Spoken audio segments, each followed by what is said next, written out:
수요일에 나오신 성도님들 예수님의 이름으로 환영하는 그분이 충만한 시간 되시기를 축복합니다. 제가 기도하고 예배 하나님께 드리겠습니다. 하나님 감사를 드립니다. 또 찾아온 또 무더운 날씨 속에서도 저희들의 마음과 또 몸을 지켜주시고 또 저녁에 성도들이 한 마음으로 하나님 영광 돌리는 귀한 예배 자리로 불러주셔서 감사를 드립니다.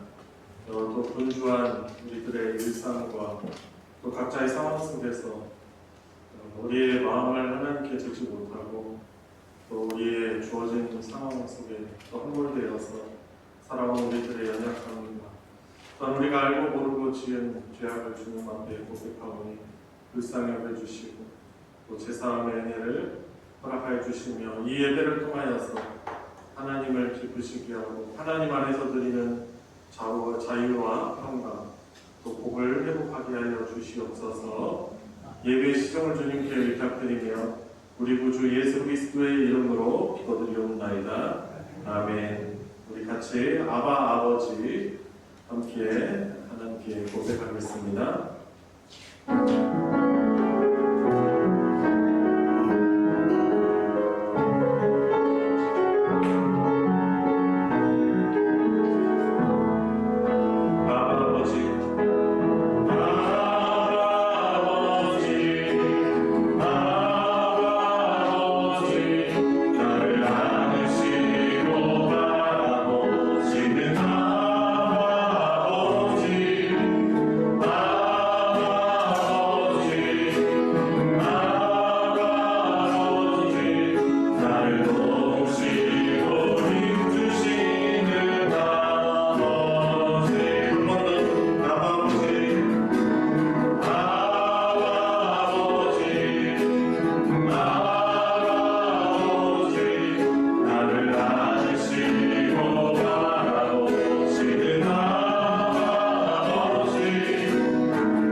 궁극적인 또 승리 주실 하나님을 우리가 믿음으로 바라보며 우리가 나아가고 있습니다. 우리 주의 진리 위에 십자가 운기 하나님의 택하신 백성이요 군대로서 또 믿음 의지하며 주를 의지하며 나아가는 고백 함께 하도록 하겠습니다.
아버지 사랑 내가 노래 함께 부르겠습니다. 아버지 사랑. 아버지 사랑 내가 노래 아버지 은혜 내가 노래 그 사랑 변함없으신 거짓없으신 성실하신 그 사랑 사랑할 때 꺾지 않으시는 꺼져가는 등불 끄지 않는 그 사랑 변함없으신 거짓없으신 성실하신 그 사랑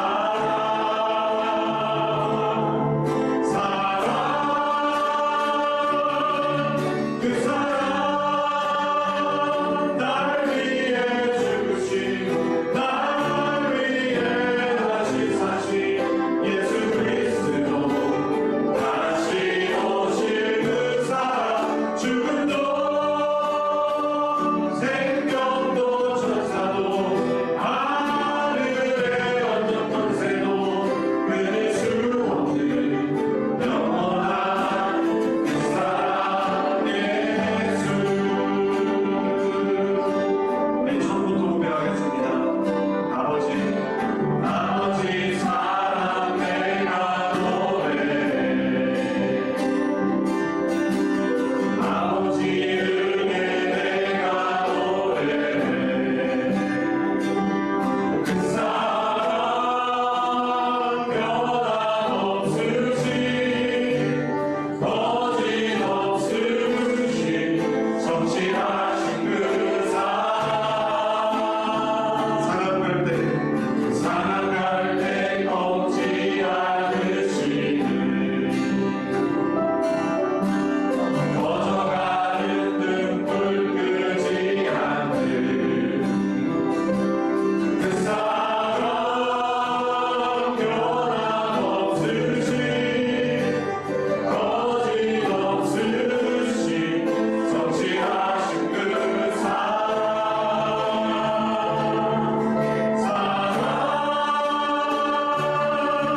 그 사랑 날 위해 죽으신 날 위해 다시 사신 예수 그리스도 다시 오실 그 사랑 죽음도 생명도 천사도 하늘의 어떤 권세도 끊을 수 없는 영원한 그 사랑 예수.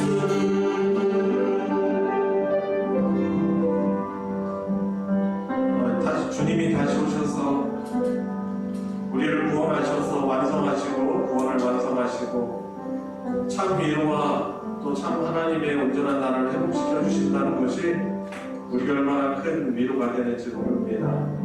이 마지막 주님 다시 오시는 그 길을 늘 주의 말씀 순종하며 특별히 또 사랑하라 우리를 교회 공동체로 부르셨사오니 또 그런 사랑에 훈련받고 더욱더 주님처럼 겸손해지고 또 낮아지며 천국에 합당한 그런 믿음을 우리가 갖춰갈 수 있게 해주십시오. 또 오늘 말씀을 통해서 복음의 기초 또 성경 공부를 마무리하는데 또 복음의 기초 또 끝나는 것이 아니라 또 다른 귀한 믿음의 여정의 출발이 될 수 있는 은혜의 시간 되게 해달라고 우리 마음을 위해서 기도하고 또 인도하는 저를 위해서도 기도해 주시면 감사하겠습니다. 우리가 잠시에서 기도하겠습니다.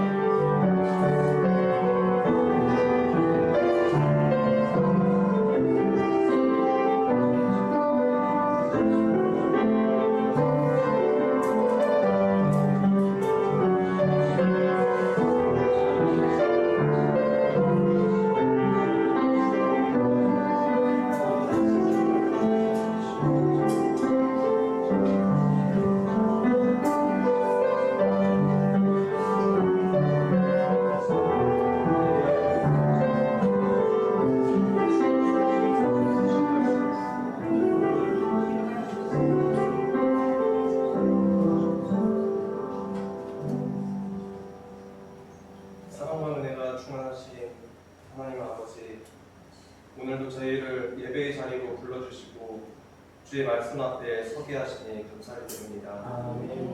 그동안 진행된 복음의 기초 성경 공부를 통해 복음의 본질을 다시 붙잡게 하시고 예수 그리스도의 십자가와 부활 위에 믿음이 굳게 세워지게 하시니 감사드립니다. 이제 복음의 기초 그 이유라는 말씀을 통해 단순히 아는 데 머무르지 않고 삶 속에서 복음을 들고 행동하는 제자가 되게 하옵소서. 믿음의 기초 위에 사랑과 순종을 더하며 교회와 가정, 일터에서 그리스도의 향기를 드러내게 하옵소서. 이 시간 말씀을 전하실 목사님에게 성령의 능력을 더하셔서 하늘의 지혜와 능력으로 말씀을 전하게 하시고 듣는 우리가 모두가 마음을 열고 받아서 복음의 능력으로 변화받는 귀한 시간이 되게 하옵소서. 예배의 시종을 주님께 맡겨드리며 우리 주 예수 그리스도의 이름으로 기도드립니다. 네,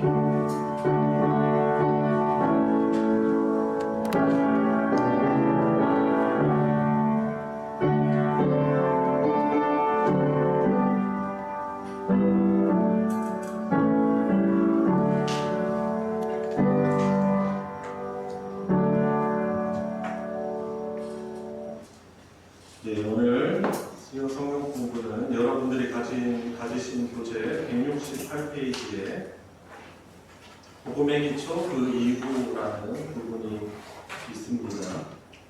오늘 복음의 기초 마무리하는 모임에 참여해 주셔서 감사드리고 오늘도 이 나눔을 통해서 우리에게 큰 은혜 주실 줄 믿습니다. 자, 168페이지 이제 서론 부분을 제가 한번 읽어보겠습니다. 복음의 기초 그 이유. 복음의 기초 교재로 공부를 다 하셨습니까?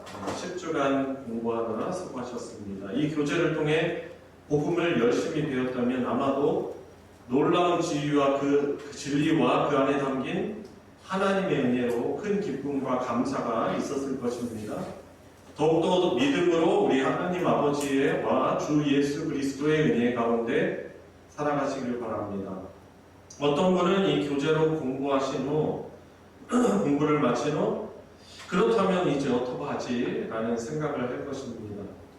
그래서 이제 오늘 여기서는 복음의 기초를 배운 그 이후 어떻게 할지에 대해서 간략하게 몇 가지를 제안하고자 합니다. 그래서 이 내용들을 우리 같이 다뤄보도록 하겠습니다. 첫 번째 부분부터 해서 조아영 강사님부터 한 달락씩 읽고 나가겠습니다. 계속해서 복음에 대해 더 알아가실지요. 복음의 기초를 공부한 이후 힘써야 할 것은 바로 복음에 대해 더 알아가는 것입니다. 이 교재의 제목에서 알 수 있듯이 지금 배운 것은 복음의 기초입니다. 좀 놀랍지 않습니까? 이렇게 엄청난 복음의 내용들이 기초에 불과하다니요. 네, 그렇습니다. 성경에는 하나님이 우리를 위해 베푸신 모든 은혜에 대한 기초 조직이 이것보다 몇십 배, 아니 몇백 배, 그 이상 풍성하게 나와 있습니다. 앞으로의 남은 인생은 이 복음을 더 많이 알아가라고 하나님이 주신 시간일 것입니다. 네, 거기까지요. 네, 저희가 사실 이 복음의 기초라고 했는데 아마 배우시면서 같이 공부하시면서 그런 생각을 아마 이제 저뿐만 아니라 하셨을 거예요. 기초라고 했는데 베이직이라고 한 것 같은데 이게 내용이 참 깊이 있고 심오하고 참 넓구나. 특별히 이제 복음이라는 주제에 대해서 하나님 나라라는 이런 관점을 가지고 저희들이 쭉 다루다 보니까 우리가 예를 들어 요한복음 3장 16절 안에 담겨있는 예수 그리스도로 그 복음을 이제 그것이 가장 중요한 포인트인데 이 예수 그리스도가 중심이 된 이 복음이라는 것이 참 넓구나 깊구나라는 것을 여러분들도 아마 느끼셨을 것입니다. 자, 그렇기 때문에 사실 우리가 복음의 기초를 마무리하면서 나는 이제 기초를 다 마무리했다라는 그런 것이 끝이 아니고 사실 이 성경에 나와 있는 이 성경 전체에는 하나님이 우리에게 베풀어 주신 그 천국 복음, 그 기쁜 내용이 너무 풍성하게 나와 있는 것이죠. 그래서 앞으로 이제 저와 여러분들이 복음의 기초를 마무리하면서 이 복음을 우리 인생을 통해서 더 알아가라고 주신 기회로 저희들이 여러분들이 알고 지속적으로 복음에 대해서 우리가 더 알아가야 할 것입니다. 사실 생각해 보세요. 하나님에 대한 지식을 어떻게 보면 이렇게 짧은 책을 통해서 그걸 다 하나님을 설명할 수 있겠습니까? 사실 우리가 찬송가 304장 그 크신 하나님의 사랑 이런 찬송 부를 때도 보면 그 내용에도 보면은 하늘과 땅을 다 두루마리 삼고 쌓아도 하나님의 그 사랑을 다 기록할 수 없다라고 말하듯이 사실 이 우주보다 하나님은 더 크신 분이시기 때문에 어떻게 보면 우리 인생을 통틀어 하나님을 알아가고 복음을 알아가는 것은 참 어떻게 보면 복된 인생이라고 할 수 있는 것이죠. 자, 그 다음 달라 박종호 장로님. 어떻게 복음을 더 알아가나요? 대략 두 가지 방법이 있을 것입니다. 첫째로 복음에 대해 더 풍성하고 체계적으로 배울 수 있는 공부를 하거나 강의를 듣는 것입니다. 둘째로 성경을 한 번씩 연구해 가는 것입니다. 성경에는 복음의 광대한 보화가 들어 있습니다. 성경을 한 절 한 절 읽고 연구하며 묵상할 때 복음의 깊은 비밀을 알아가는 기쁨은 다른 무엇과도 비교할 수 없습니다. 복음을 더 배우고자 할 때 가져야 할 자세가 있습니다. 다음 성경 부분을 읽어보십시오. 예, 복음을 어떻게 더 알아가느냐, 이제 저자는 그렇게 제안하죠. 대략 두 가지 방법이 있는데, 첫 번째는 복음에 대해서 더 풍부하고 체계적으로 배울 수 있는 공부를 하거나 강의를 듣는 것입니다. 라는 것이죠.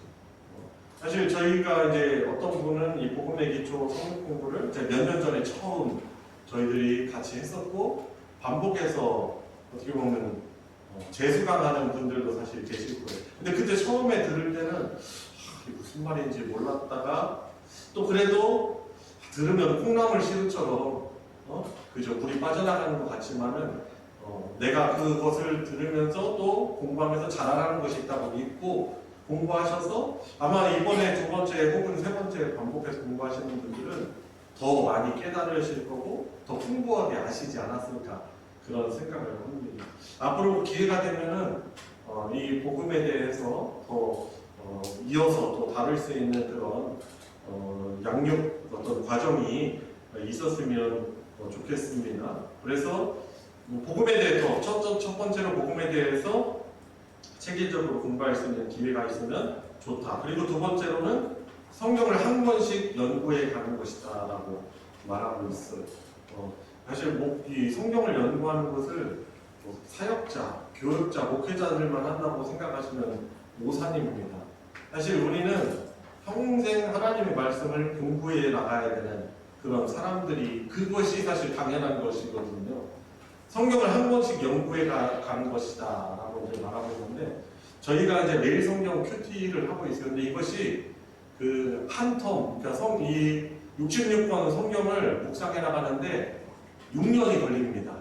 한 번 돌아가면은 이제 6년이 걸려요. 그러면은 우선 이제 묵상 연구를 좀 같은 의미로 좀 봤을 때 완전히 같다라고 볼 수 없지만은 저와 여러분들이 총 성경 66권을 저희들이 6년에 어떻게 보면 그 본문을 매일매일 이렇게 큐티를 한다고 생각했을 때는 이제 6년이면은 66권을 공부를 해요. 그리고 이제 한 방 6년이 지나면은 다시 이전에 7년 전에 했던 그 본문을 다시 이제 반복해서 보게 되는 거죠. 그러니까 우리 소망교회 공동체에 속하신 분들은 저 혹은 이후에 또 어떤 목회자가 와서 계속 이 매일 성경을 가지고 큐티를 한다면은 아마 평생에 이 성경을 66권을 반복해서 혹은 한 번, 혹은 두 번, 세 번 정도 반복을 해서 여러분들이 묵상하고 연구할 수 있는 그런 기회가 있는 것입니다. 그래서 그것을 보면서 여러분들이 혹은 이제 주일 설교를 들으면서 오늘 본문에서 말하고 있는 복음은 뭔가, 하나님 어떠하신 분이신가 이런 초점을 가지고 여러분들이 설교를 듣기도 하시고 묵상도 하시고 혹은 기회가 된다면 여러분들이 그것을 기록하면서 이제 성경 연구를 하게 되는 거죠. 예를 들어 이런 것이죠. 지난주 그러니까 이번 주 주일 본문이 시편 126편이었잖아요. 꿈꾸는 것 같았도다라는 표현이었잖아요. 이제 이 126편 1절에 나와 있는 그 표현인데 여호와께서 우리 포로들을 돌이키실 때 우리가 꿈꾸는 것 같았도다라고 이제 그런 내용이었습니다. 그런데 이제 그 본문 안에 보면은 여러분들이 발견할 수 있는 하나님이 있잖아요. 하나님 어떤 분이세요? 포로되었던 자들을 뭐 죄의 포로가 된 자들이기도 하고 뭐 실제적으로 이스라엘 사람들 같은 경우는 그 육체적으로 포로가 되었던 사람들인데 이들이 고백하는 시편 126편을 통해서 고백하는 하나님 어떤 분이세요? 포로들을 다시금 돌아오게 하시고 회복되게 하시는 분이시다라는 거죠. 저와 여러분들도 우리 인생 살아갈 때 우리도 죄의 노예가 될 때가 있잖아요. 그죠? 하나님이 아닌 다른 것의 노예가 될 때가 있었습니다. 그리고 무엇보다도 사실 우리는 사단의 종이었던 자들이에요. 그러니까 이제 설교를 들을 때도 오늘 본문에 나와 있는 복음 어떤 복음이겠어요? 포로들을 회복시키시는 하나님. 하여튼 이제 이런 관점을 가지고 여러분들이 이제 정리도 하시고 기록도 하시고 그러면은 이제 주일마다 혹은 이렇게 수요 예배 참여할 때마다 아니면 매일 성경을 묵상할 때마다 하나님 어떠한 분이신가를 또 복음을 잘 이렇게 정리를 할 수 있는 것이죠. 그러니까 매일매일 이렇게 하나님 말씀을 성경 한 권 한 권씩 어떻게 보면 우리는 연구해 갈 수 있는 그런 기회가 있는 사람인 것이죠. 뭐 이것이 최고 좋다라고는 설명할 수, 뭐 자신할 수 없겠지만 그래도 좋은 기회 아닐까요? 그죠? 6년에 한 번 이 성경을 묵상하고 이렇게 다 볼 수 있다는 것이 참 복음인 것입니다. 자, 그런데 복음을 더 배우자고 할 때 가져야 될 자세가 있다는 거죠. 오늘 이제 성경 본문이기도 합니다. 같이 우리 한 목소리로 사도행전 17장 10절, 12절까지의 말씀을 같이 읽어보겠습니다. 시작! 밤에 형제들이 곧 바울과 실라를 베레아로 보내니 그들이 일어 유대인의 회당에 들어가니라. 베레아에 있는 사람들은 데살로니가에 있는 사람들보다 더 너그러워서 간절한 마음으로 말씀을 받고 이것이 그러함을 하여 날마다 성령을 사모함으로 그 중에 믿는 사람이 많고 또 헬라의 기린과 남자가 적지 아니하나. 자, 다음 한번 계속 이어서 우리 성권사님께서 그 단락 읽어주세요. 사도 바울이 2차 전도여행 때 베레아에 방문해 복음을 전했습니다. 그때 그가 전한 복음을 듣고 베레아 사람들이 보인 태도는 구가는 세계에도 옮겨왔습니다. 베레아 사람들은 첫째로 간절한 마음으로 말씀을 받았습니다. 복음이 얼마나 중요합니까? 우리의 생과 사가 달린 문제가 아닙니까? 이 생뿐만 아니라 다음 생까지 영향을 끼치는 영원한 진리이기에 이에 대해 열정적으로 달려드는 것은 얼마나 당연한 일입니까? 네, 이 마케도니아 어떻게 보면 이제 터키를 건너서 유럽에 도착을 했는데 첫 번째 도착했던 곳은 이제 빌립보라는 그런 성읍이었고 그 지역이 이제 마게도니아 지역이에요. 그 마게도니아 지역에 이 베레아라는 곳이 있습니다. 근데 베레아 사람들이 성경 말씀 곧 복음을 대하는 태도가 이 사도행전 17장을 통해서 우리에게 도전을 주고 있어요. 근데 이 베레아 사람들이 말씀, 성경, 복음을 대한 태도가 어떻습니까? 이제 데살로니가 사람과 비교해서 말하고 있는 거. 이 사람들이 보니까 더 너그러웠대요. 데살로니가 사람들은 좀 강팍하고 좀 완고하고 그런 부분이 있는데 이 베레아 사람들이 하나님의 말씀에 대해서 어떤 마음을 가졌어요? 부드럽고 더 너그러운 그리고 간절한 마음을 가지고 있었습니다. 그래서 보니까 간절한 마음으로 베레아 사람들의 태도가 어떻습니까? 간절한 마음으로 말씀을 받았다라는 거예요. 근데 이 간절해야 한다는 거죠. 왜 그래요? 이 성경 말씀, 이 복음이라는 것이 우리의 생사가 걸린 문제라는 거죠. 사실 저와 여러분들이 매일 이렇게 성경 묵상하고 성경을 통독하는 것이 이것이 나의 생사가 달린 일이고 이게 내가 받을 복의 연관, 너무나 큰 연관이 있다는 것을 알면은 다시 어떻게 해요? 돈을 주고서라도 그것을 하려고 하겠죠. 아니 요즘 사람들 이제 건강의 중요성을 아니까 남녀노소 다 피트니스 센터에 가가지고 헬스를 한단 말이에요. 왜냐? 그게 자기 어떻게 보면은 질이 높은 그가 좋은 그 삶의 질에 큰 도움이 된다고 하는 거 어떻게 해요? 힘들고 피곤하고 그래도 돈 내가지고 회원 등록해가지고 피트니스 센터에서 열심히 운동한단 말이죠. 근데 사실 생각해보세요. 사실 이 성경 말씀 복음은요, 사실 헬스장, 피트니스 센터 이거 다니는 것보다 우리 삶에 더 유익한 것이에요. 근데 이제 우리가 이걸 잘 생각을 못하니까 어떻게 합니까? 간절한 마음이 없는 것이죠. 근데 이 베레아 성도들은, 베레아 사람들은 어때요? 간절한 마음으로 받았다라는 것이죠. 생사가 달린 문제, 이 생뿐만 아니라 다음 생까지 영향을 끼치는 영원한 진리이기 때문에 이것에 대해서 간절한 마음으로 열정적으로 달려들었다는 거예요. 누가? 베레아 사람들이 그랬다는 것이고, 교회인 우리가 가져야 될 태도인 것이죠. 복음에 대해서, 말씀에 대해서 필요한 태도인 것입니다. 자, 그리고 둘째로, 유순자 권사님 읽어주세요. 베레아 사람들은 바울이 전하는 내용이 진리인가 확인하기 위해 날마다 성경을 조사했습니다. 그들은 사도 바울이 복음을 전할 때 열심히 들었습니다. 주로 유대인들이라 바울이 전한 예수 십자가 복음이 꺼리겼을 텐데 열린 마음으로 들은 것입니다. 그러나 처음부터 그냥 받아들이지 않았습니다. 그 내용이 성경에 비추어 봤을 때 사실이며 진리인가를 날마다 상세히 검토하기 시작했습니다. 아마도 바울과 계속 토론하고 다시 질문하면서 성경과 대비했을 것입니다. 여기서 사고하다는 단어는 사법적인 조사를 할 때 사용하는 표현입니다. 즉 베레아 사람들은 객관적으로 법적인 검토를 하듯이 성경을 살피며 바울이 전한 예수 십자가 복음이 성경 말씀에 부합하는지 따진 것입니다. 그리고 많은 사람이 믿었습니다. 네, 다음 페이지로 윗부분까지 읽어주세요. 170페이지에 복음에 대해 알아가고 성경을 연구할 때 이렇게 열린 마음을 가지고 객관적으로 상세히 검토하는 베레아적 자세가 필요합니다. 그러면 영원토록 우리의 영혼을 이롭게 하는 진리의 복을 발견하게 될 것입니다.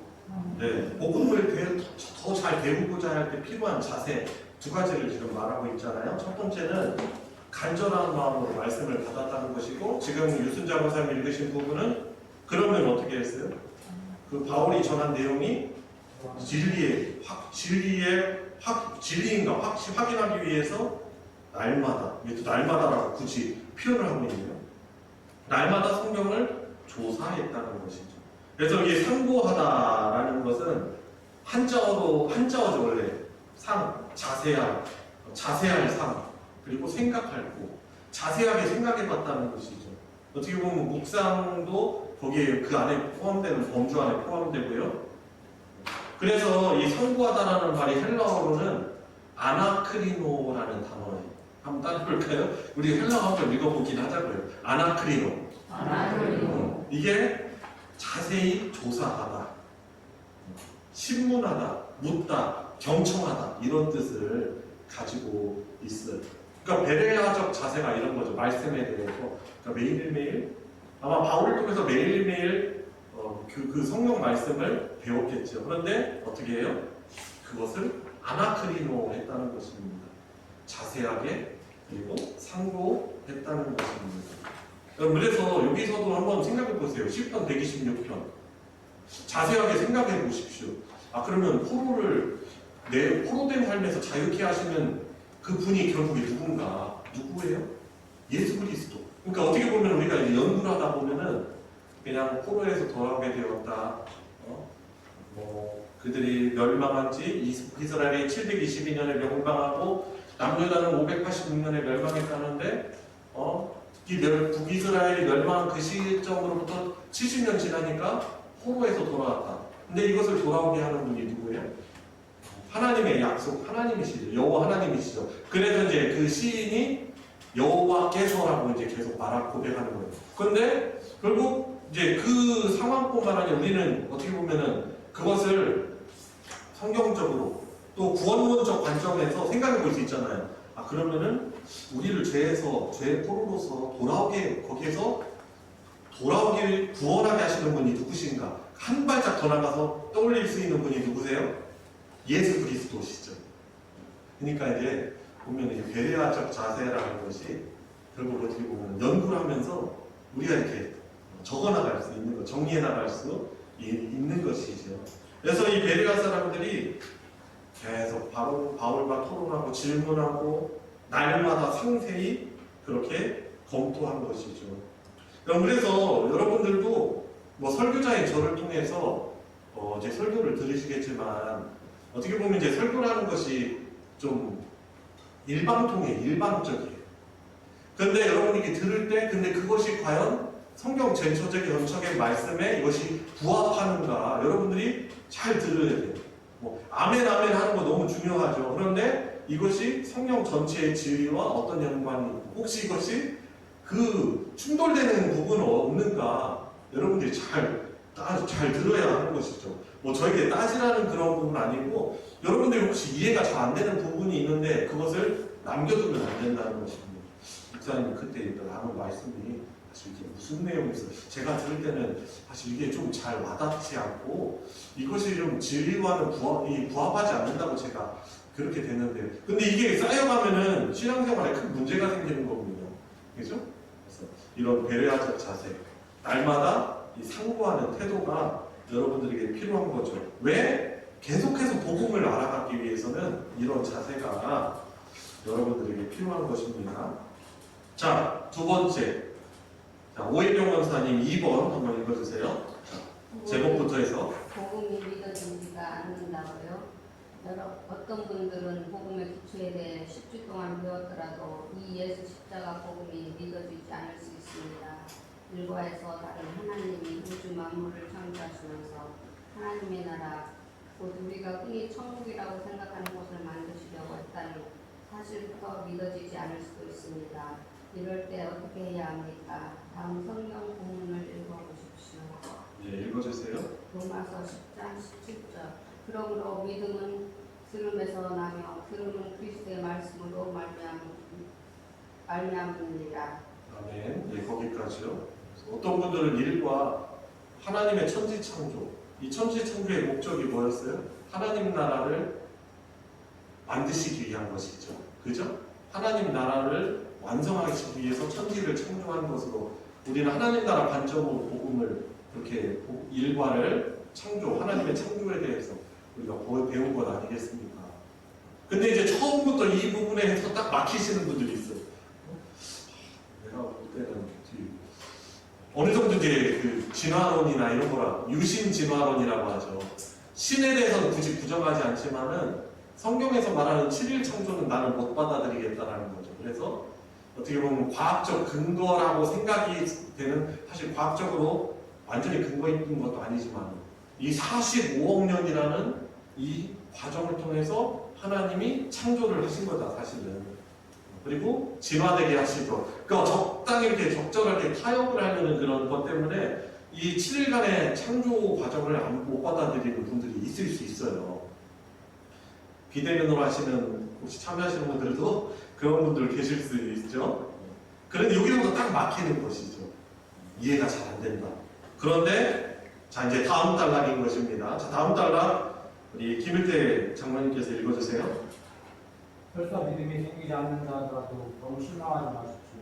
이런 공부를 하는 것 자체가 여러분을 향한 하나님의 은혜가 시작되었다는 증거이기 때문입니다. 그리고 계속해서 복음에 대해서 공부하며 성경, 곧 하나님의 말씀을 읽으십시오. 그러면 믿음이 생길 것입니다. 복음 곧 예수 그리스도에 대한 말씀을 계속 듣고 배우면 믿음이 생깁니다. 이것은 하나님이 정하신 방식입니다. 복음을 들을 때 성령 하나님께서 역사하셔서 마음을 열어주시고 믿게 하십니다. 물론 믿음을 달라고 기도하는 것도 필요합니다. 네, 오해경 권사님 읽은 성경 본문 로마서 10장 17절. 어떻게 믿음은 들음에서 나고 들음은 그리스도의 말씀으로 말미암았느니라. 하나님이 정하신 방법이에요. 전 우리에게 믿음을 주시고 또 성장시키는 방법이 바로 하나님 말씀을 계속 들어야 된다는 것입니다. 여러분 그렇지 않아요? 저와 여러분들이 이전에 믿음도 소중했지만 첫 믿음이 소중했지만 거기에 여러분들 지금 머물러 계십니까? 아니죠. 계속 듣고 하나님 말씀 듣고 같이 연구하고 공부하니까 어떻게 해요? 믿음이 자라나고 성숙하고 그러게 된 것이죠. 그렇지 않습니까? 그래서 우리가 오늘 이번에 십각학제 준비했는데 좀 이해가 안 되는 부분이 많고 믿음이 없는 것 같다. 그래서 실망하지 않고 어떻게 됩니까? 하나님 말씀을 계속 우리가 듣고 공부하고 믿음을 달라고 기도해야 하는 것입니다. 은혜죠, 은혜. 자, 다음, 세 번째. 복음에 대해서, 복음의 기초를 배운 그 이후에 어떤 태도를 가져야 되는가. 세 번째입니다. 고건사님 읽어주세요. 복음으로 사는 법을 체득하십시오. 복음은 참으로 놀라운 은혜와 기쁨의 소식입니다. 우리 같은 죄인이 모든 죄를 사함받고 하나님 나라에 들어가 하나님과 함께 있으며 우리 주님이신 예수 그리스도께서 우리를 늘 인도하신다는 것은 우리 인생에 일어난 가장 큰 기적입니다. 이런 은혜를 허락하신 하나님 아버지께 감사와 경배를 올려드립니다. 여러분들은 어떻게 이 단락에 공감을 하십니까? 여러분 가장 복된 만남, 하나님은 우리에게 만남을 통해 복 주시는 분이시거든요. 근데 가장 큰 복은 우리가 하나님을 만나 그분을 나의 하나님 아버지, 나의 아버지라고 오늘 찬양 부른 것처럼 우리가 부를 수 있다는 거예요. 그 아버지의 사랑에 공급받으며 그분의 다스림을 받으며 살아가고 있어요. 여러분 오늘도 하루도 살아오시면서 우리를 좀 이렇게 짓누르고 스트레스를 좀 하는 문제들이 다 있으셨죠. 근데 우리가 그것 때문에 걱정하거나 염려할 필요가 없는 것이 우리가 하나님의 자녀가 된다는 거예요. 자녀가 되었다는 거죠. 그분이 우리를 복되게 다스려 가신다는 거예요. 그러니까 우리는 어떻게 보면 가장 복 받은 사람들이라고 할 수 있는 거죠. 복이 바로 하나님이시기 때문에 그런 것입니다. 근데 그 다음 단락부터 조재성 집사님 읽어주세요. 그런데 우리에게는 사탄과 별 쫓는 귀신들이라는 대적이 있습니다. 저들은 우리가 하나님이 베푸신 은혜를 불신하여 누리지 못하도록 하려고 배가 고파서 먹이를 찾는 맹수처럼 공격합니다. 저들의 공격 대상은 주로 우리의 믿음입니다. 사탄 마귀가 아무리 힘이 세다고 할지라도 하나님 그리스도 안에서 우리에게 주신 죄 사함의 은총과 자녀로서의 지위는 어쩌지 못합니다. 다만 그에 대한 우리의 믿음을 무너뜨리려고만 할 뿐입니다. 그러므로 우리는 항상 믿음을 흔들려는 악한 세력들을 경계해야 합니다. 네, 그 밑에 각주가 있습니다. 보면은 5번 있잖아요. 이 5번도 한번 조세영 씨님 읽어주세요. 베드로전서 5장 8절에서 9절. 불신하라 깨어라 너희 대적 마귀가 우는 사자같이 두루다니며 삼킬 자를 찾나니 너희는 믿음을 굳건하게 하여 그를 대적하라. 이는 세상에 있는 너희 형제들도 동일한 고난을 당하는 줄을 알미라. 아멘. 그래서 우리가 우리의 대적들이 있다라는 사실을 너무나 많이 쉽게 잊어버려요. 근데 이 대적들은 우리가 이 복음을 못 누리게 하려고 막 염려하고 불안해하고 또 죄에 빠져서 패배하게 하려고 호시탐탐 노리는 그런 사자와 같은 그런 존재라는 것이죠. 여러분 우리 복음 안에서 누리는 그 평안과 기쁨을 빼앗아가려고 하는 거예요. 우리는 사실 그 기쁨과 평안을 누리며 살아가는 복이 있는 사람들이거든요. 복음을 누리는 자들이거든요. 근데 이걸 빼앗으려는 존재들이 있다는 사실을 알고 어떻게 해야 돼요? 우리의 믿음을 흔들려는 악한 세력에 대해서 경계해야 한다는 것입니다. 경계하지 않으면 어떻게 돼요? 우리 대한민국 남한이 북한의 침공을 받았을 때 전혀 경계하지 않았었어요. 그죠? 사실은 얼마나 소련을 중심으로 해서 준비를 해왔습니까? 그래가지고 서울이 전국이 어떻게 보면 침공당하는 게 며칠 걸리지 않았어요. 그죠? 그래서 우리는 우리의 복음을 흔들려는 악한 세력에 대해서 경계해야 한다는 것입니다. 다음 단락 윤성자 권사님. 특히 악한 대적들은 하나님의 그리스도의 보혈로 우리의 모든 죄를 사하셨다는 것을 믿지 못하게 하려고 전력을 다합니다. 그래서 자꾸 우리의 지난 행위들이나 현재의 연약한 모습들을 들추어내고 거기에 사로잡히게 만들려고 미혹합니다. 너는 지금 이런 죄에 빠져 있지. 지난번에는 이런 일을 저질렀잖아. 내가 지난 여름에 한 일을 알고 있어. 너는 이런 상태고 죄 많은 존재인데 하나님이 너를 받아주실 것 같아? 하나님이 너의 더러운 상태를 다 아실 텐데 너를 사랑하실 수는 없잖아. 내가 예수님의 십자가 보혈로 죄사함을 받았다고는 하지만 지금 너의 상태를 보면 그건 사실이 아닌 것 같아. 왜 이런 마음을 생각을 자꾸 사탄이 줍니까? 지금 윤 권사님 읽으셨던 첫 번째, 두 번째 줄처럼 하나님이 그리스도의 보혈로 우리의 모든 죄를 사하셨다는 것을 믿지 못하게 하려고 전력을 다하는 거예요. 왜냐하면 이게 복음의 핵심이잖아요. 그죠? 우리 죄를 사하해 주시고 하나님의 백성 삼으셨다라는 거죠. 이걸 자꾸 부정하게 하는 거죠. 자, 다음 달라 김경숙 권사님. 사탄과 더러운 귀신들이 신자에게 주로 하는 일이 바로 이런 일들입니다. 성경은 이것을 고발한다라고 표현합니다. 사탄이 또 하나의 다른 마귀인데 이 이름의 뜻 자체가 바로 고발하는 자, 비방하는 자라는 의미를 내포하고 있습니다. 이들은 우리 행위를 허상의 법정에 고발하고 경쟁하며 이것을 통해 우리가 결코 하나님 앞에 설 수 없는 자라고 비방합니다. 그래서 신자가 예수 그리스도를 믿음으로 그리스도 안에서 완전한 죄사함과 의롭다함을 얻고 하나님이 기뻐하시는 아들이 되었다는 사실을 불신하게 만듭니다. 그렇다면 어떻게 해야 합니까? 다음 성경 본문을 읽어보십시오. 거기까지 읽어주세요. 갈라디아서까지요. 갈라디아서 2장 20절 내가 그리스도와 함께 십자가에 못 박혔나니 그런즉 이제는 내가 사는 것이 아니요 오직 내 안에 그리스도께서 사시는 것이라. 이제 내가 육체 가운데 사는 것은 나를 사랑하사 나를 위하여 자기 자신을 버리신 하나님의 아들을 믿는 믿음 안에서 사는 것이라. 아멘. 그죠. 사탄은 자꾸 이 디아블로스라고 해요. 마귀를 표현할 때 성경에서 여러 가지 표현이 있는데 비방하는 자, 고발하는 자라는 뜻을 가지고 있습니다. 사탄이 이런 존재예요. 그래서 예수님 믿어서 우리가 그 안에서 완전한 죄사함과 의롭다함을 얻어서 하나님의 기뻐하는 자녀가 되었다라는 사실을 자꾸 불신하게 만든다는 거예요. 그런데 우리는 어떻게 해야 돼요? 이 성경 본문을 우리가 이제 기억해야 하는 것이죠. 내 안에 내가 그리스도 안에 사는 것이다. 또 내가 그리스도 안에 있고 그리스도께서 내 안에 계시고 또 내가 육체로 살지만은 이제는 나를 사랑하사 나를 위하여 자기 목숨 버리신 하나님 아들을 믿는 믿음 안에서 사는 것이다. 우리의 존재에 대해서 이렇게 말씀하고 있는데 자꾸 우리를 고소하고 비방하는 이 사단은 자꾸 이거를 부정하게 하나님의 자녀된 걸 부정하게 하는 것이죠.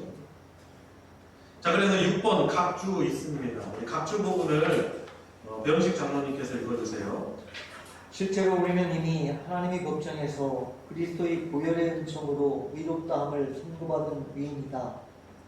하나님이 재판장으로 계신 하나님의 법정에서 한 번 내려진 선고는 누구도 바꿀 수 없다.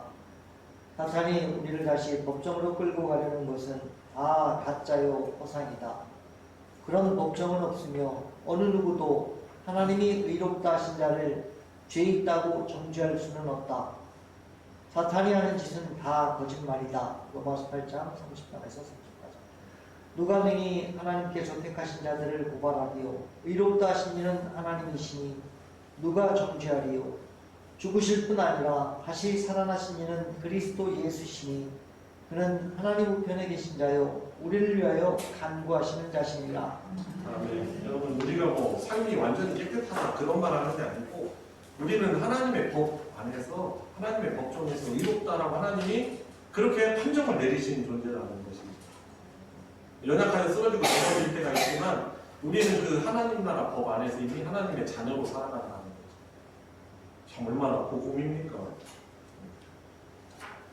자, 그래서 다음 달라 우리 배정로님께서 한 번 더 읽어주세요. 이 말씀을 통해 우리는 사탄 마귀의 모든 고소고발을 이겨낼 수 있는 신앙의 원리를 발견할 수 있습니다. 신자는 믿음으로 그리스도와 연합하고 그리스도 안에서 사는 자라는 것을 이미 배웠습니다.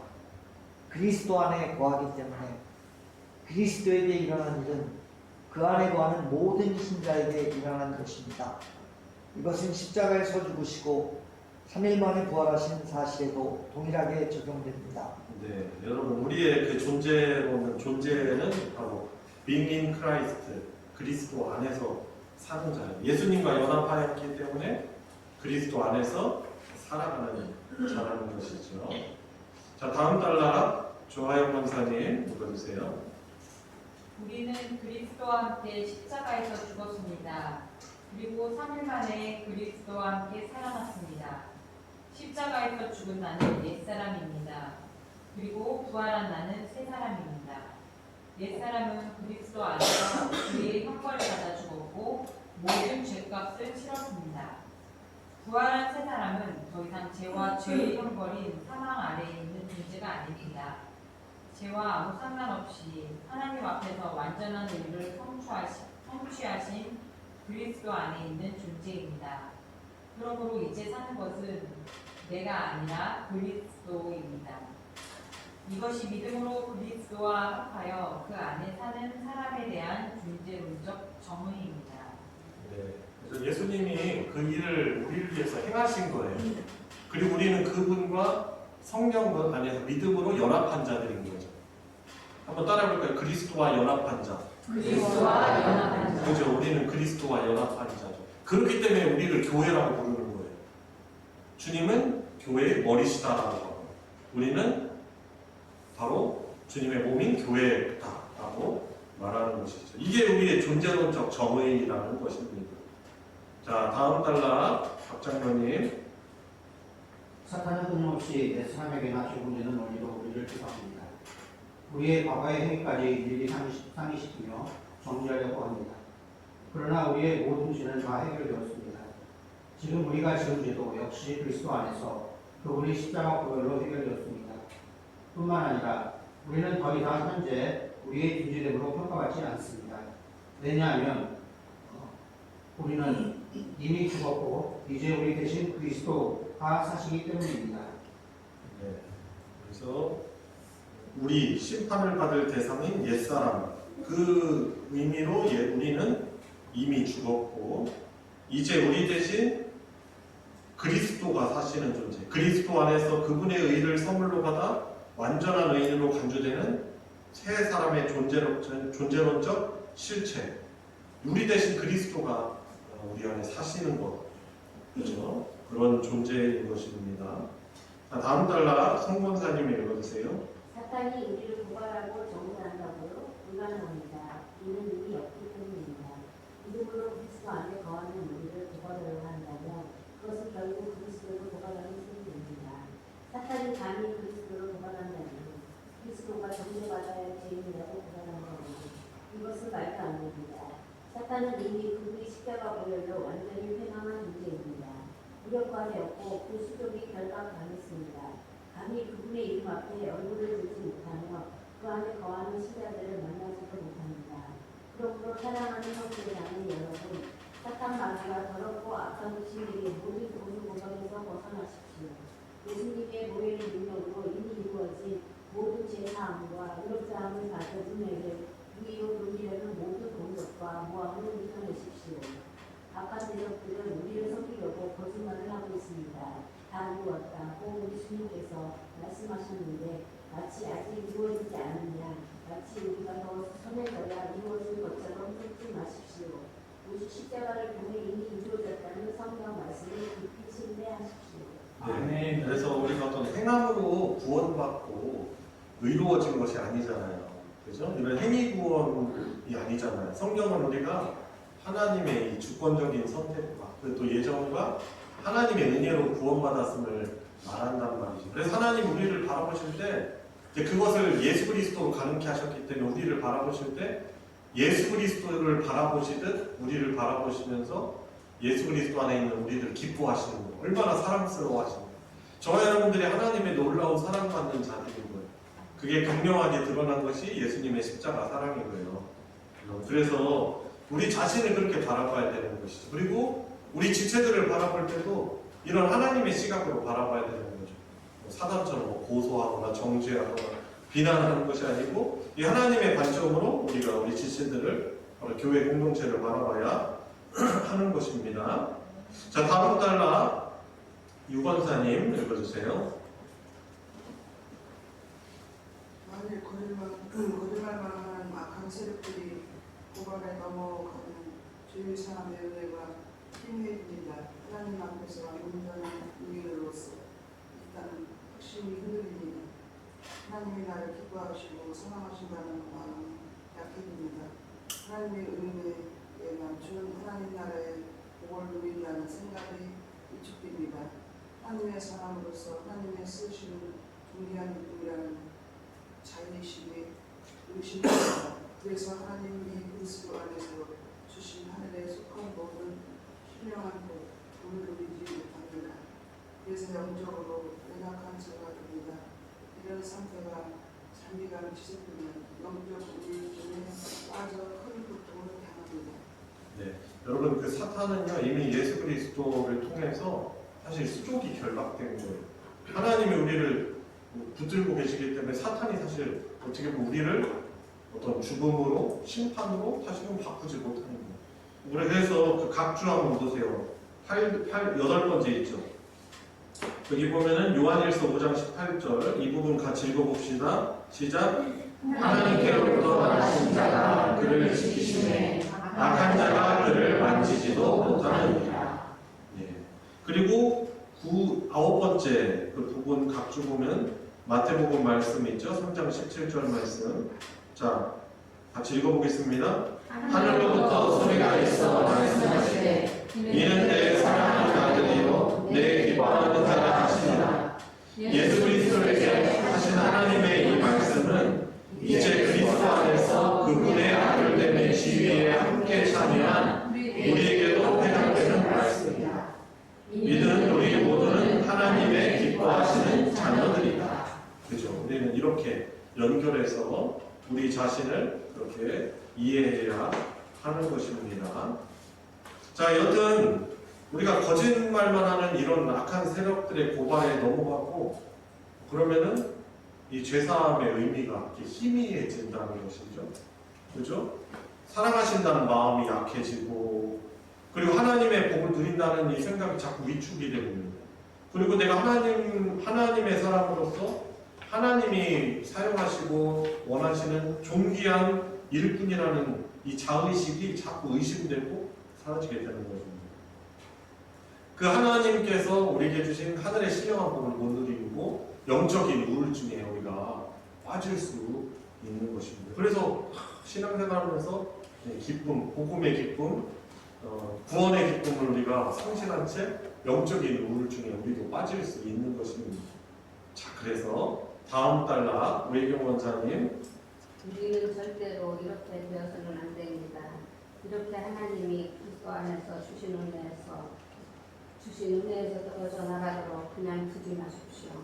십자가 보혈의 능력을 부정하고 우리 주 예수 그리스도의 은혜를 도구하는 일은 있을 수 없습니다. 이런 악한 세력의 고발은 다 거짓말입니다. 이미 말했듯이 근본적으로 고발을 당할 수 없는 존재가 바로 우리입니다. 우리는 이미 십자가에서 그리스도와 함께 죽었기 때문입니다. 이제 사는 것은 내가 아니라 내 안에 그리스도이시기 때문입니다. 누가 감히 그리스도를 죄인이라고 고발합니까? 누가 감히 우리 주 예수 그리스도를 하나님께 사랑받을 수 없는 자라고 매도할 수 있습니까? 네, 다음 단락 영광명제가 읽어주세요. 그러므로 항상 자신이 그리스도 안에 거하며 그리스도와 함께 죽었고 그리스도와 함께 살아난 자임을 잊지 마십시오.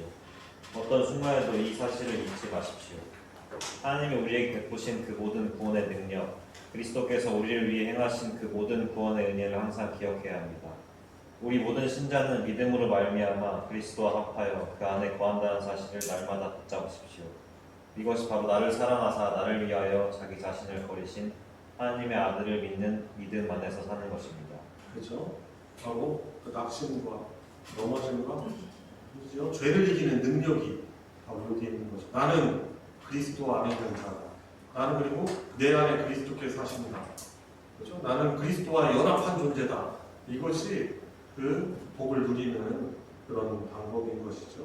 자, 다음 달라 김일태 장로님. 이것이 바로 복음으로 사는 방법입니다. 복음으로 신앙생활하는 방법은 바로 믿음 안에 사는 것입니다. 그 그리스도 안에서 그분으로 말미암아 우리에게 이미 주어진 것과 앞으로 받을 것이라고 약속된 것을 끝까지 잊어버리지 않고 더욱더 견고하게 붙잡는 것입니다. 이 복음의 기초가 완전히 우리의 신비에 새겨지도록 하십시오. 만일 이 믿음이 확고하지 않다면 아침마다 다시 복음에 대한 말씀을 읽고 기억하십시오. 꿈에서라도 잊혀지지 않도록 내면하십시오. 그러면 복음으로 인하여 충만과 기쁨과 확신과 평안 가운데 살 수 있을 것입니다. 믿음이 중요합니다. 네, 그렇죠. 이미 우리에게 주어진 것과 앞으로 받을 것이라고 약속된 것들을 끝까지 잃어버리지 않도록 신비, 우리 마음속에 있는 비석에 새겨야 하는 거죠. 그래서 꿈에서라도 잊혀지지 않도록 내면화시키라는 거죠. 이 내면화라는 부분이 좀 표현이 좀 좋은 것 같아요. 그렇죠? 왜냐하면 우리가 쉽게 잊어버리기 때문에 그렇죠. 너무 잘 우리는 망각하잖아요, 여러 가지. 근데 이것만큼은 놓지 말아야 돼요. 다른 것은 다 잃어버리고 놓쳐도 이것, 그죠? 내가 이런 복음 안에 있는 존재라는 것을 잊어지지 않도록 내면화 시켜야 한다는 것입니다. 자, 마지막 네 번째입니다. 고우정 목사님 읽어주세요. 교회에서 성도들과의 교제를 굳건히 유지하십시오. 우리가 복음에 합당한 신앙생활을 제대로 하기 위해 반드시 필요한 것은 교회입니다. 흔히 오해하듯 교회는 예수 믿는 사람들이 필요에 의해서 함께 모이는 모임이 아닙니다. 굳이 모이지 않아도 되는데 모이는 그런 곳이 아니란 말입니다. 네, 다음 단락까지 읽어주세요. 신자는 예수님과 그분의 십자가의 석적기를 믿을 때에, 즉 성령님을 받을 때에 그리스도와 연합하는 놀랍고도 신비한 일이 발생합니다. 모든 믿는 사람들이 한 분 그리스도와 합하니 어떤 일이 일어나겠습니까? 모든 신자들이 그리스도 안에서 한 몸이 됩니다. 이것을 잘 표현한 성경 본문이 에베소서 2장에 있습니다. 네, 같이 한번 읽어볼까요? 에베소서 2장 14절, 18절 교회론을 잘 집중해서 말해주는 부분이죠. 시작. 그는 우리의 화평이시니라. 둘로 하나를 만드사 원수된 것, 곧 중간에 막힌 남을 자기 육체로 거시고 법조문으로 된 대교의 율법을 수행하셨으니 이는 이 둘로 자기 안에서 한 세 사람을 지어 화평하게 하시고 또 십자가로 이 둘을 한 몸으로 하나님과 화평하게 하시니라. 원수된 것을 십자가로 처분하시고 또 오셔서 먼데 있는 너희에게 평안을 전하시고 가까이 있는 자들에게 평안을 전하셨으니 이는 그로 말미암아 우리 둘이 한 성령 안에서 아버지나 하나님께 하셨습니다. 예, 그래서 이 단락이 그 다음 단락이 좀 이 말씀을 잘 설명해주고 있는데요. 고건사님이 거기까지 한번 읽어주세요. 우리는 믿음으로 그리스도와 합하여 하나가 되고 한 세 사람이 되었으며 한 몸이라고도 부릅니다. 이것이 바로 교회입니다. 즉 믿고 구원받은 후 교회로 모이는 것이 아닙니다. 구원받는 것 자체가 그리스도와 합하는 것, 곧 교회를 이루는 것입니다. 그러므로 전통적으로 신앙의 선배들은 교회 밖에는 구원이 없다고 말했습니다. 네, 저는 이 부분이 좀 중요한 것 같아요. 지금 읽은 단락 세 번째 줄 보면은 즉 믿고 구원받은 후 교회로 모이는 것이 아니라 구원받는 자체가 그리스도와 합하고 교회를 이루는 것이다 라는 거죠. 그러니까 저와 여러분들이 구원받은 이후로는 누구도 각자가 없는 거예요. 모두 다 우리가 된 거예요. 그리스도 한 몸이 된 거죠. 그죠? 우리가 예수님을 영접할 그때부터 교회를 이루는 것입니다. 그렇기 때문에 전통적으로 신앙의 선배들이 교회 밖에서는 구원이 없다라고 말하고 옆에 라틴어 써있죠. 그렇죠? 엑스트라 에클레시안 놀라 살루스 교회 밖에서는 구원이 없다라는 것입니다. 근데 이제 각주가 한번 보세요. 각주 11번 밑에 작은 글씨이지만 한번 제가 읽어볼게요. 이 말을 교회에 나오기만 하면 다 구원받는 의미로 오해해서는 안 된다. 여기서 말하는 바는 교회에 나와 교회에 보존되고 교회에서 전파하는 예수 십자가 복음을 믿어 교회로부터 세례 등으로 그 믿음이 확증되며 교회에 속한 다른 지체들과 한 몸으로서 성령 안에서 교제하지 않는다면 그 사람은 구원받은 사람이 아니다라는 이런 의미인 것이죠. 그래서 그냥 안에만, 공동체 안에만 속하면은 다 구원받는다는 그런 의미로 우리가 오해는 하면 안 되고, 혹시 지금 읽으셨는데도 이해가 안 되시면은 다시 한번 읽어보시기 바랍니다. 자, 다음 단락 조재랑 목사님 읽어주세요. 또한 교회는 우리가 신앙생활을 잘 하도록 돕는 결정적인 역할을 하기도 합니다. 교회의 머리 대신 우리 주님은 자신과 연합한 몸된 교회에 충만한 은혜를 부어주십니다.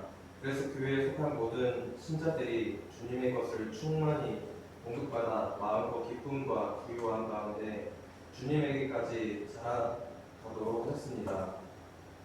교회에 하나님의 말씀, 곧 성경을 주셨고 그것을 어떻게 이해할 것인지 지혜를 주십니다.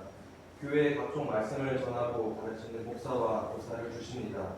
그래서 그 가르침으로 마음껏 우리 주 예수 그리스도와 하나님 아버지에 대해 알도록 하십니다. 또한 모든 신자들에게는 다 초월적 능력의 선물인 은사를 주셔서 서로 도와 주님에게까지 자라갈 수 있도록 하십니다.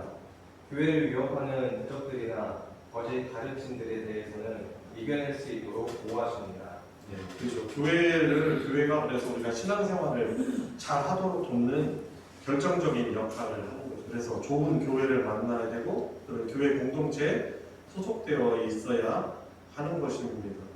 정말 좋은 교회가 뭘까요? 교회 좋은 교회라는 그 조건을 여러분 뭐라고 생각하십니까? 바로 이 단락에서 말하는 그런 교회가 이제 좋은 교회라고 할 수 있는 것입니다. 그래서 이제 요즘에 우스갯소리로 가난한 성도라고 하잖아요. 교회 안에서 좀 상처와 여러 가지 일들, 또 각자 다 말할 수 없는 이유 때문에 이제 공동체에 잘 속하지 못한 분들이 있는데, 사실 우리는 혼자 신앙생활할 수 없는 존재예요. 왜냐하면 구원받을 때 우리는 교회가 됐기 때문에 그렇습니다. 그렇기 때문에 이제 교회 안에 있을 때 우리가 신앙생활, 그 기쁨과 성장과 훈련과 이 모든 것들, 또 교회를 위협하는 대적들 거짓 가르침으로부터 이겨낼 수 있도록 교회를 통해서 보호하신다는 것입니다. 자, 다음 단락 윤성정 간사님 읽어주세요. 끝까지 읽어주세요. 이 모든 것들은 교회에서 서로 교제하며 섬기고 돕는 지체들이 날마다 거룩해져서 주님의 완전한 모습으로 자라가는데 꼭 필요한 것들입니다. 이것을 통해 우리 주님은 우리를 인도하시고 도우십니다. 그러므로 교회를 소중히 여기십시오. 가능한 한 모든 예배와 모임에 나가서 예배하고 배우며 교제하십시오. 목사님 등 영적 지도자를 귀하게 여기십시오. 그분들과 모든 좋은 것을 함께 하십시오. 함께 신앙생활을 하는 한 분 한 분을 모두 소중히 여기고 각자가 가진 은사로 서로의 신앙생활을 도우십시오. 교제할 때 배우며 지혜를 얻고 큰 위로를 받으며 살아갈 수 있을 것입니다. 네, 그래서 그러므로 이제 마지막 단락에서 강조하는 것이죠. 교회를 소중히 여기는데, 그 교회를 소중히 여기는 그 방법이 이제 그 아래 나와 있는 거죠. 예배 모임을 소중히 여기고, 목회자뿐만 아니라 여러 성도 하나하나를 소중히 여기고, 또 가진 은사, 하나님이 주신 은사, 공동체를 섬기기 위해서 주신 것이죠. 그걸 가지고 서로의 신앙생활을 잘 도우라는 것입니다. 그래서 여러분들의 섬김 하나하나 서로를 신앙생활 잘하도록 돕는 귀한 일인 것입니다. 주님이 머리 대신 주님이 기뻐하시는 일이고, 교제할 때 배우며 지혜를 얻고 큰 위로를 누리며 살아갈 수 있다는 것이죠. 그래서 이제 마무리합니다. 여러분 이제 복음의 기초를 이렇게 마무리하는데 어떻게 보면은 좀 시간적인 제한 때문에 이렇게 한 과 안에서 세 소주제로 나눠져 있어서 이제 나눠서 수요일 날마다 이제 저희들이 같이 공부를 했거든요. 근데 이제 시간적인 제한 때문에 그렇게 했지만 어떻게 보면 이제 강의식 수업처럼 된 것이죠. 이 강의식 이 공부의 약점이 뭐냐면 소화가 안 되는데도 진도가 나간다는 거예요. 여러분 그래서 여러분들이 이제 이 한 번을 끝내셨지만은 여러분들의 유익이에요. 한번 다시 정리해 보세요. 여러분들이 다시 한번 이제 배운 바를 이제 이걸 읽었으니까 딱 뗐는데 저기 책꽂이나 어디에 딱 방치되고 먼지 쌓이는 게 아니고 다시 한번 여러분들 나름대로 자기주도 학습을 하셔야 되는 거예요. 자기주도 학습은요, 뭐 쉽지는 않은데 그게 좋은 게 뭐냐면 소화를 할 수 있다는 거예요. 시간이 어떻게 됐건. 근데 이 복음의 기초 이것을 여러분들이 잘 정리해야 되는 거죠. 왜냐면 여러분들 자신에게 유익이 있겠지만 복음을 잘 아는 분들이 교회 공동체 있잖아요. 그럼 교회가요, 그 복음을 더 누리는 공동체가 될 수 있는 거예요. 그리고 혹시 또 어떻게 알아요? 뭐 이것을 목사만 가르치는 게 아니고 교사들도 가르칠 수 있어야 되는 거예요. 그러니까 여러분들도 이후에 누군가에게 이 좋은 교재를 가지고 누군가에게 제자 훈련을 할 수 있어야 한다는 거죠. 그래서 소화가 안 된 부분이 있을 수도 있고 어떤 주는 부득이하게 빠지신 경우도 있잖아요. 그죠?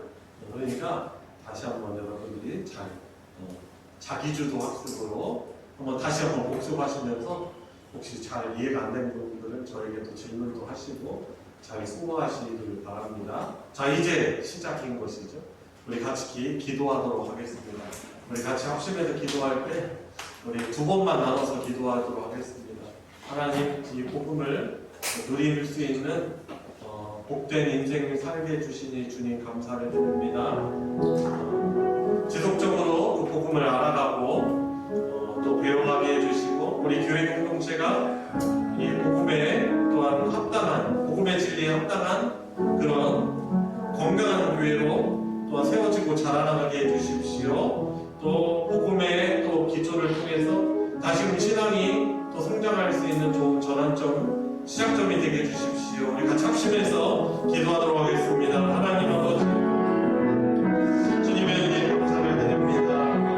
주님, 참 쉽지 않은 그런 가정이지만은 주님 복음을 잘 알아가고 깨달을 수 있는 기회 주시니 주님 감사를 드립니다. 은혜 베풀어 주시옵소서. 주님, 사단이 절대로 해할 수 없는 하나님의 복된 다스림 가운데 살아가는 이런 좀 직성을 가지고 우리가 살아가게 하여 주시옵소서. 주님, 이런 존재로부터 주님 관계를 가지고 살아가게 하여 주시옵소서. 우리 계속해서 기도하던 한 번만 더 기도하겠습니다. 이제 내일 모레 이제 토요일이죠. 성민 전사님 또 자녀 결혼이 있는데 하나님 복 주시는 결혼 되게 해주십시오. 위해서 기도해 주시고 돌아오는 주일에는 각 기관 전도회 원리회가 있습니다. 복음 안에서 또한 복된 교제를 하게 해주시고 또한 또 교회 공동체에서도 멀어진 우리 회원들을 또 지체들을 위해서 기도하고 또 연락하고 또 회복되어질 수 있는 그러한 또한 모임이 될 수 있게 해주십시오. 또 은혜 충만한 주님의 사랑을 풍성히 누리는 그런 원래 되게 달라고 우리 마지막으로 함께 이것을 위해서 기도하도록 하겠습니다. 하나님 아버지, 홍미연 전사님 결혼식이 있습니다.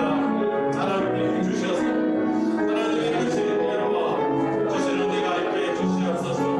참 결혼식이 은혜가 되게 하여 주시고 복음하는 과정 가운데서도 우리 성도들이 또한 안전하고 좋은 은혜가 있는 이동이 되기를 해주해 주시옵소서. 주일에 있을 또한 원리에 하나님 축복하셔서 주님 복음 안에서 교제를 누리며 주님 사랑으로 서로 누리고 살아가는 주님 연합하고 주님 하나 되어지는 귀한 시간 되게 하여 주시옵시고 주님 또한 여러 영혼들을 챙기며 함께 복음 안에 갈 수 있는 귀한 모임 되게 하여 주시옵소서.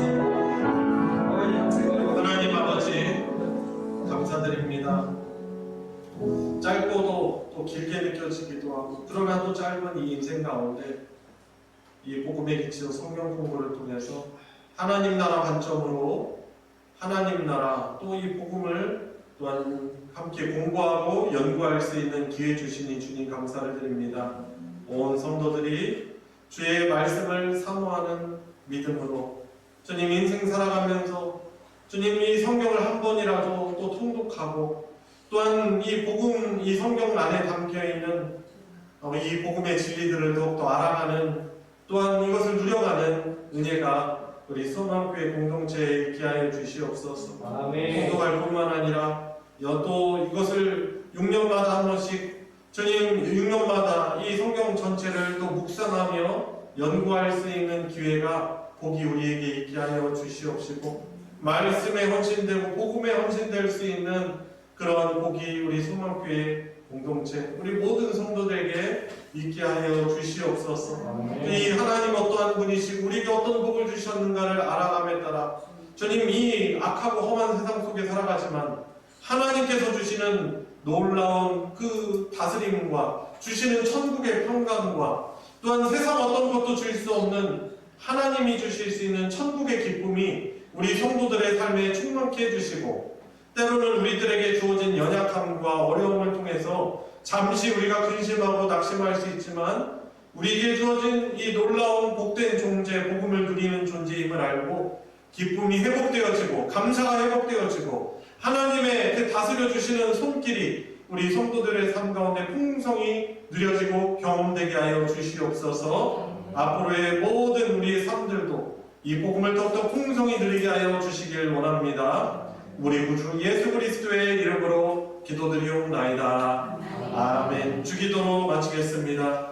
하늘에 계신 우리 아버지여, 이름이 거룩한 힘을 받으시오며 나라가 임하시오며 뜻이 하늘에서 이루어진 것 같이 땅에서도 이루어지이다. 오늘 우리에게 일용할 양식을 주시옵고 우리가 우리에게 죄진 자를 사하여 준 것 같이 우리 죄를 사하여 주시옵고 우리를 시험에 들게 하지 마시옵고 다만 악에서 구하시옵소서. 나라와 권세와 영광이 아버지께 영원히 있사옵나이다.